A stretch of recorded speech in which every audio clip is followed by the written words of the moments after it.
There is a version of you that exists in other people's minds, and you will never meet him. He was born the moment a stranger's eyes landed on your face, your clothes, your posture, the way you walked into a room. In less than half a second before you spoke a single word, a complete stranger decided who you are. Not who you might become, not what you've survived, who you are. And here's the part that should unsettle you. You do the exact same thing to every person you pass, every single day, without ever choosing to. So the question isn't whether you judge people by appearance. You already know you do. The real question is this: what if the story your brain writes about a stranger in that half second is almost never the true one? And what if the cost of believing that false story is bigger than you've ever let yourself consider?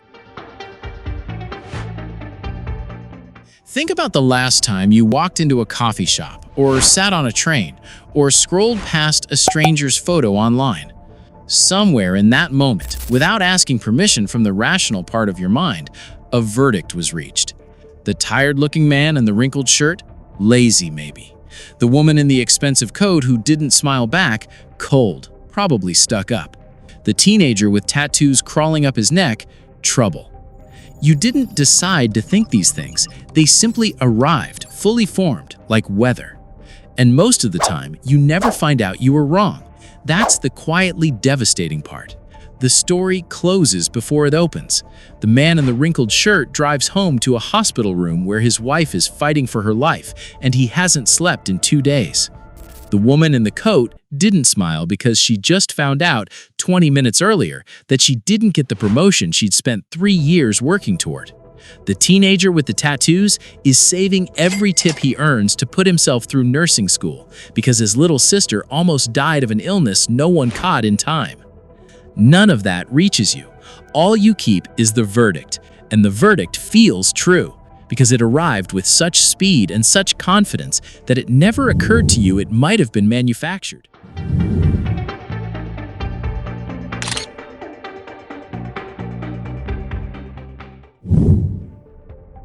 This is where it gets interesting, because that manufacturing process isn't random. It's not a personal flaw unique to unkind people.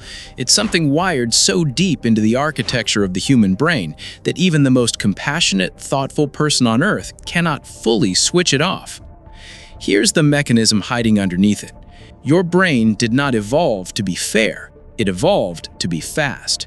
For most of human history, the ability to instantly categorize a stranger as safe or dangerous wasn't a character flaw. It was survival. A split-second read on an unfamiliar face, a stranger's stance, their clothing, their group. This used to be the difference between living through the night and not. So your mind built a shortcut, a kind of pattern recognition engine that takes in a face and outputs a judgment before your conscious thought even has time to log in.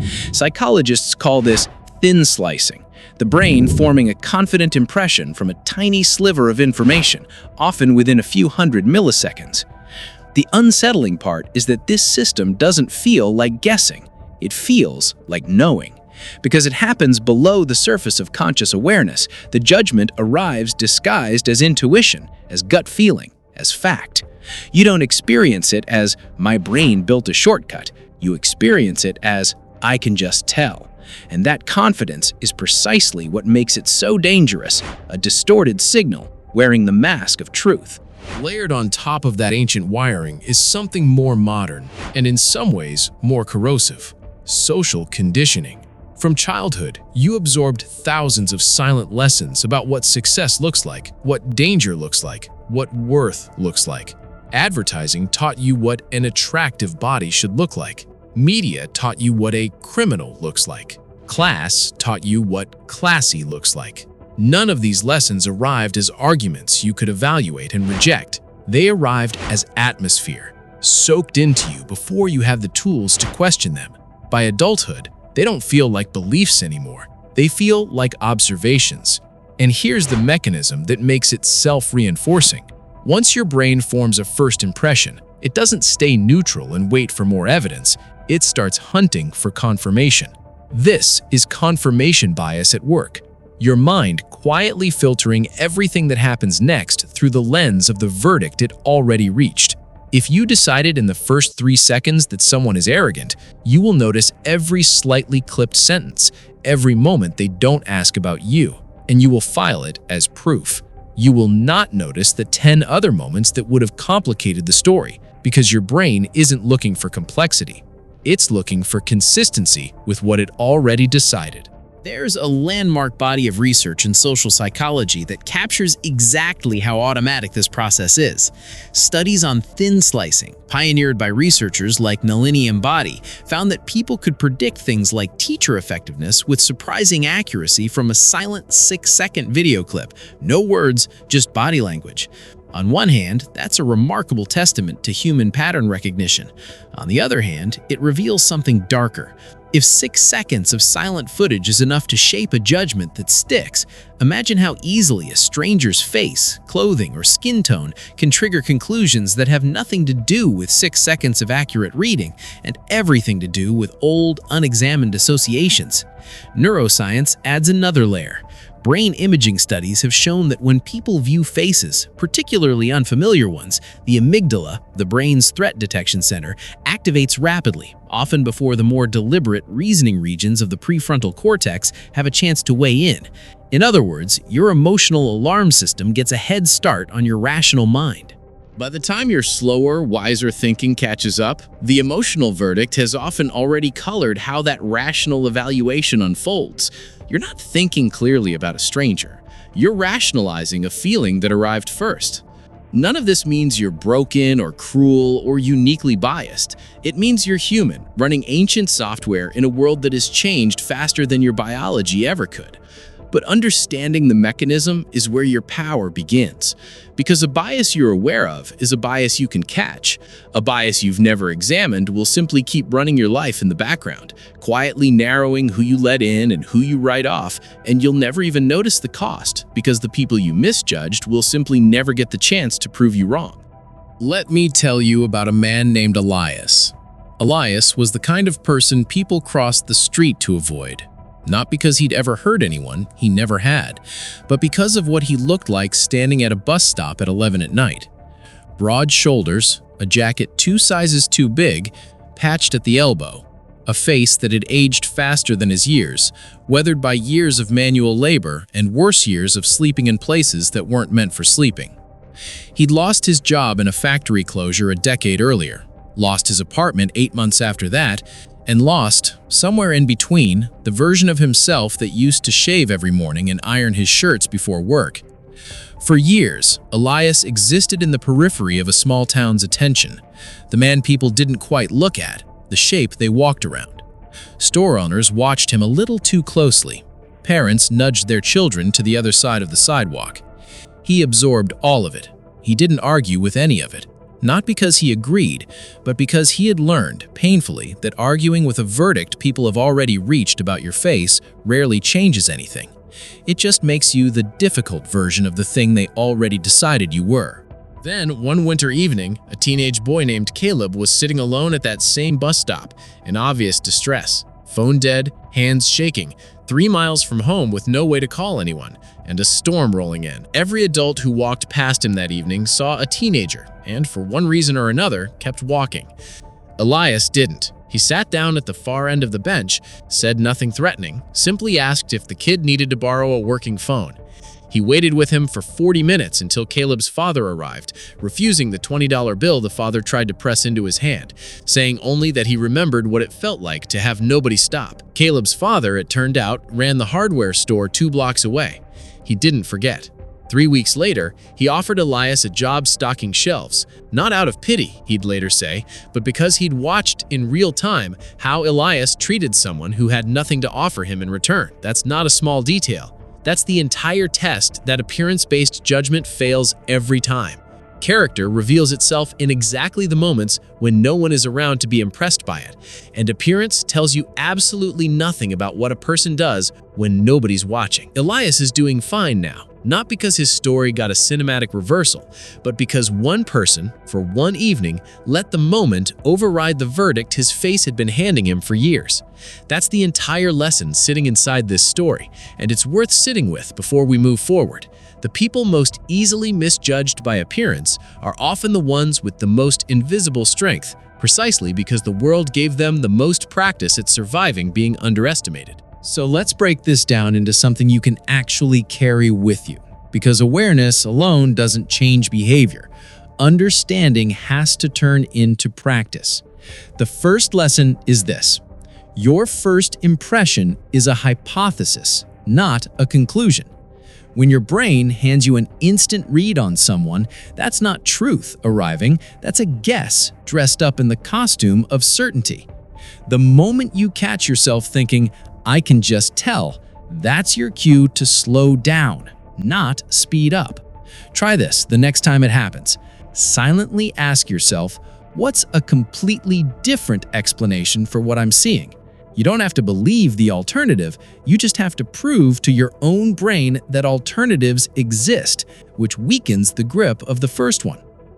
The second lesson is that appearance is often a record of survival, not a reflection of character. Scars, tiredness, unconventional style, defensive body language, these are frequently the residue of what a person has lived through, not a preview of who they are. The exhausted mother who snapped at you in line wasn't showing you her character, she was showing you the tail end of a night that had nothing to do with you. Learning to see appearance as history rather than identity is one of the most quietly compassionate shifts a person can make. The third lesson is that your judgments say more about your past than about the stranger in front of you. Every snap conclusion you form is built from a lifetime of specific experiences, media you consumed, people who hurt you, and lessons you absorbed before you had any say in them. When you feel a strong instinctive reaction to someone's appearance, it's worth asking, quietly, where did I learn to feel this? Sometimes the answer is genuinely useful information. Often, it's an old association that has nothing to do with the person standing in front of you. The fourth lesson is that confirmation bias will lie to you convincingly if you let it run unchecked. Once you decide someone is a certain way, your brain will hunt for evidence that agrees with you and quietly discard evidence that doesn't. The practical move here is almost absurdly simple. Deliberately look for one piece of evidence that contradicts your first impression before you let that impression settle into a belief. It feels unnatural at first. That's exactly why it works. You're interrupting a process that was never designed to be interrupted. The fifth lesson is that the people most affected by being misjudged are usually the ones least able to correct it. A person struggling financially, a person from a marginalized background, a person recovering from illness or addiction or loss. These are often the same people the world reads most harshly on sight, and often the same people with the fewest resources to fight back against a false first impression. Recognizing this isn't about guilt, it's about understanding where your attention could actually matter. Because the correction you offer a misjudged stranger might be the only one they get that week. The sixth lesson, and maybe the most quietly powerful one, is that giving someone the benefit of the doubt costs you almost nothing, and withholding it can cost them everything. A held open door, an extra 10 seconds of eye contact, how's your day going, asked and actually meant. These small gestures rarely change your life, but you have no way of knowing in the moment whether that gesture lands on someone's worst day, someone's loneliest week, someone's turning point. You are not being asked to trust every stranger blindly. You are being asked to withhold the automatic verdict long enough to let the actual person show up. Now here is where the turn happens, and I want you to actually slow down with me for a moment. Because underneath all of this, the neuroscience, the psychology, the story about Elias and Caleb, there's a harder truth waiting. You have also been misjudged. At some point, someone looked at your face, your body, your clothes, the car you drove or didn't drive, the neighborhood you grew up in, and they decided who you were before you ever opened your mouth, and it hurt. Maybe it still does, in a place you don't visit very often. So here is the uncomfortable mirror this video is actually holding up to you. The same mechanism that hurt you when it was pointed at you is the mechanism you use every single day on other people, not because you're cruel. Because you're human, and because the wound of being misjudged doesn't automatically make a person incapable of misjudging others. Sometimes it does the opposite. Sometimes the fear of being seen wrongly makes you quicker to see others wrongly first, as a kind of preemptive defense. The obstacle was never really other people's snap judgments. The obstacle was the untrained, unexamined machinery running quietly inside your own mind, coloring how you see everyone, including yourself.